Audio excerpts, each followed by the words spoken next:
Welcome to the Slop Farm. Enjoy the video.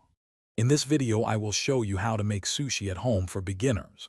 First, select a high-quality short-grain sushi rice. Rinse it under cold water until the water is completely clear, which removes excess starch. Then cook 1½ cups of rice with 1 3/4 cups of water. Once cooked, gently fold in a seasoning made from rice vinegar, a tablespoon of sugar, and a ½ teaspoon of salt. This gives your sushi its signature flavor and stickiness. Now let's prepare your nori and fillings. Place a sheet of nori, shiny side down, on your bamboo rolling mat.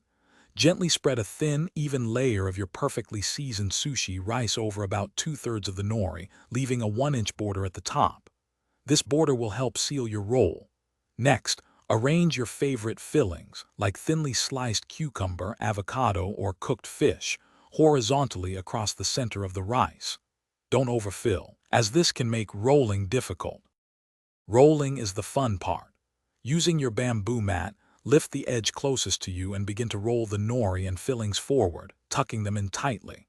Apply gentle, even pressure with your fingers as you roll, ensuring the ingredients stay compact.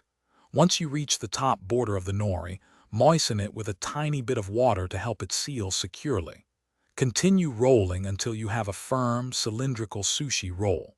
Practice makes perfect, so don't worry if your first few aren't flawless. Almost there.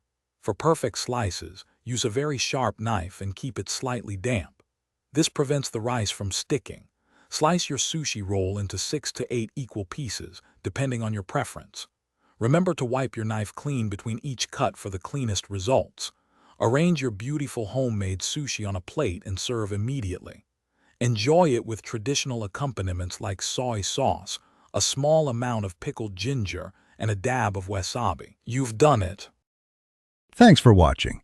Consider subscribing if we helped you today.